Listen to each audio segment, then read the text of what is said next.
Well, welcome back to Houston Life. If you are a parent or caregiver of a young child, you know accidents can happen. But if your child gets hurt at daycare or in after-school care, you might have more questions about who should be held responsible. Joining us now is Drew Bivona, a personal injury attorney known as the Voice for Kids, with some guidance essentially on vetting daycares or any sort of like child care facility and what to do if a child is injured. Welcome to the show. Thank you for having me. So nice to meet you. Pleasure to meet you. You are a foster to adopt dad. Basically, you have a 5-year-old adopted son. Correct. Yep. Congratulations. Thank you. So Thank you you. know what parents go through. I think it's important for a lot of parents to realize not every situation is going to result in a lawsuit, correct? Exactly. A lot of situations we all know as parents of young children, there's those simple injuries that happen all the time on the playground or at school. But it's those injuries that make you question, how did it happen, or that don't make sense to you, or that the child care provider can't explain. That's kind of those situations that, you know, there might be something going on there. Okay, so if your child comes home, there was an injury, and like your gut is telling you, hey, this is just not adding up. Maybe there's more to this. Yep. What advice do you have for parents in that situation? Number one, call that child care provider, whether it's the administrator or the teacher. Say, hey, what happened to my daughter today? If they can't explain what happened, if they say, oh, we have no idea, what do you mean injury? That's a huge red flag. And negligence is essentially when, you know, like preventing injury. If injuries could be prevented, right, when adults don't follow safety rules, that's a problem, right? Correct. So these are some bullet points on our screen right now. Get written incident reports, photos, video. Of course, that's important. Yes. And as a parent, you have a right to ask for this incident report. Is that correct? Yeah, that's correct. Incident reports or any type of injury at school should be reported within 48 hours here in Texas. So the child care provider should be able to tell you how your child was injured. Even if it was a simple accident, they should know what happened. If they don't, again, that is usually a problem. There should be someone watching your children. That's what you're paying for, and that's what you want to see. You know, your children being supervised, taken care of, stay safe. The last bullet point on that list we just showed was to talk to an attorney, try to figure out who's responsible. Again, this is not to say each situation ends up in a lawsuit, but you'll essentially talk through people, give them a consultation to offer advice. Correct, and we talk to parents every single day, and we do it for free. Sometimes parents are just concerned. They're doing their due diligence, and they want to give us a situation or a fact pattern, and we advise all the time, look, this isn't a case, or this is a common thing, but when we think there might be something there, or the child's rights have been violated, something was negligent, we advise on that all the time. A lot of parents, Drew, can identify with the phrase that these kids didn't come with a manual. They didn't come with like a rule book. So if you're a parent out there and your child, you have a 5-year-old again, let's say you're looking for a daycare or you're looking for after-school care, how do you vet that daycare to be sure that your child's going to be safe? Yeah, number one, and I've done a lot of content on this, it's to do that walkthrough. Go there.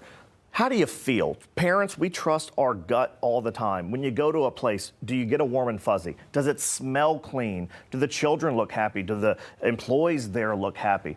Look online. Are they licensed? Look at those Facebook reviews, those Google reviews, their Instagram page. Do people seem to like them?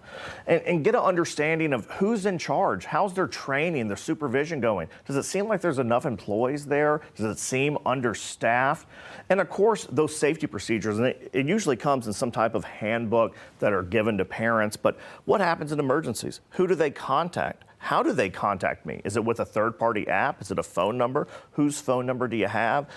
Really, how well put together does that after-school program, daycare, camp, whatever it may be, how well put together do they seem? And a lot of these daycares, let's say a parent in the neighborhood, it's word of mouth. Like, oh, well, we took Sally to this place and we think it's okay. I'm glad we have the Texas website up there, childcare.hhs.texas.gov, in case you want to do some research on a potential daycare spot. What about common daycare red flags? What are things that you as a parent would say, hey, we're walking out, we're not going here? You know, I think a few red flags, if it looks like the children are unhappy. That's always a big one.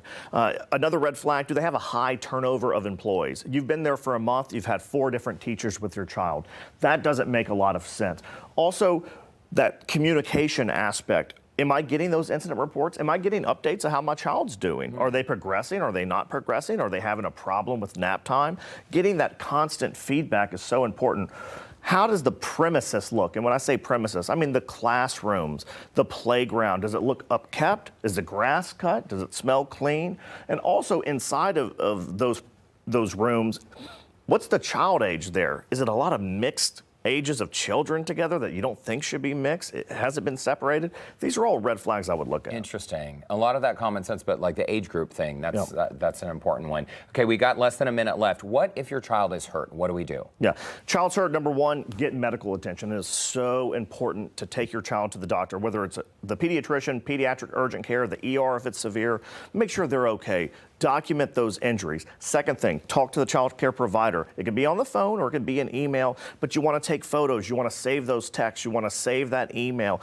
Document everything. If you cannot get a clear answer about what happened, or if you get that answer and you think it's funny, you think it's fishy, something just doesn't feel right, that's when you reach out to an attorney. And in extreme cases, when something, maybe negligence was there, something did go wrong, this timing is critical, right? Because you need things documented for a proper lawsuit. The timing is critical to maintain evidence because remember, for children, they have the exact same rights after they've been injured, just like me and you do as an adult. So we don't want their rights violated. We want to make sure if they do have a case that they have all the evidence there to make it the best case possible. And Drew, you will give a free evaluation if someone just has questions. All the time. Questions? Run things by you. No problem at all. It's always free. Okay, Drew Bivona, thanks for advocating for our young people. Thanks for stopping by Houston Life. Thank you for having me. And again, they offer free case evaluations. So if you want to learn more, you can pick up the phone, call 832-662-6948. You can scan the QR code on our screen. You can also go online, bivonalaw.com.